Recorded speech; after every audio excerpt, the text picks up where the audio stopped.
thank you for a couple of minutes. And Greg Barnes, go ahead.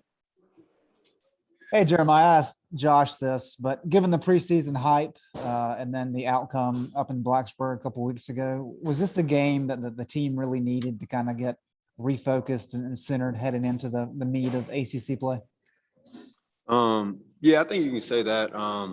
And I think we were able to fight through some adversity too, like getting our first real conference win, but also being down at halftime and coming out hot and playing so good in the second half. I feel like we kind of get the best of both worlds, being able to beat an ACC team and also coming out in the second half hot and ready to play.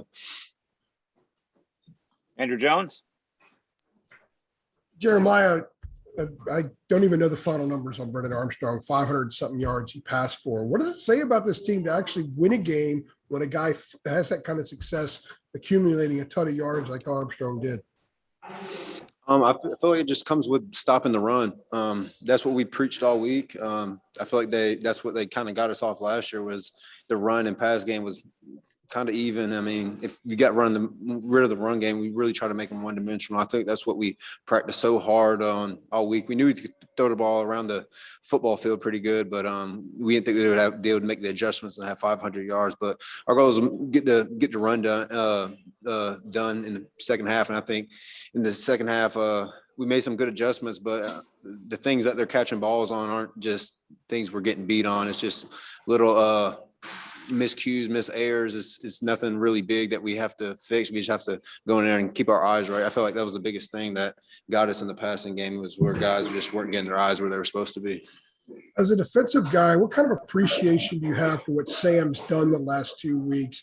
Only once before in school history had someone thrown for 300 and run for 100 in the same game, and he's done it 2 straight weeks now. Just your thoughts as defensive guys seeing a quarterback do what he's done.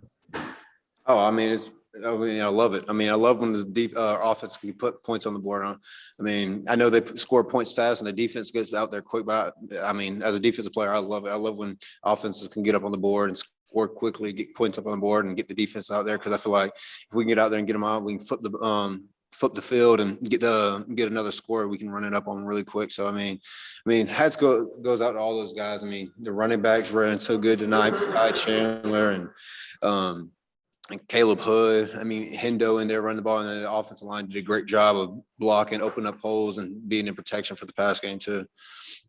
Thank you. All right, 2 more for Jeremiah. Gregory Hall, go ahead. Jeremiah, I wanted to ask you about Kamen Rucker. I mean, he's got 2.5 sacks through 3 games. He had 2 tonight. He didn't play a lot against Virginia Tech, but the last 2 games he's really excelled. What have you seen out of him, and what can you say about his performances? I mean, that's something that I've just been preaching all year, really. I mean, spring, fall camp. I believe Kamen Rucker was a guy that's a guy who's going to be really hard to pull off the football field for our team. I mean, I know you look at him and you think he lacks the size at the DM position, but he plays so good with his hands, plays so good with his leverage, and he's 100 miles an hour all the time. I mean, he doesn't get tired. He's out there on the O-lineman, and then when we do rotate guys and he gets a little breather and he goes back out there and he has that stamina, he's hard to stop. And I mean, you can go back and look at all the other medias and things we talked about through spring and fall, and Kamen Rucker was one of the guys I thought who's going to be really hard player to get taken off the field. All right, last one, CL Brown, go ahead. Jeremiah, you guys are already with 5 takeaways this year, and after only having 11 last year, what would you say is the difference so far in being able to cause some turnover?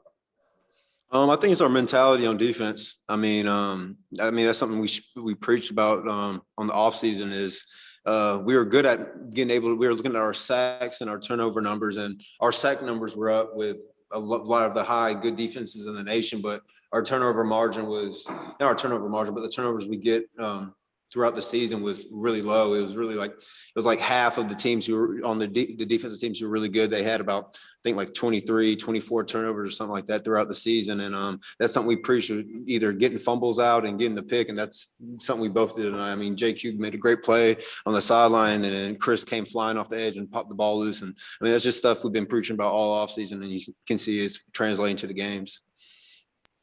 Thank you. All right, Jeremiah, thanks for a couple of minutes. Yep, no problem.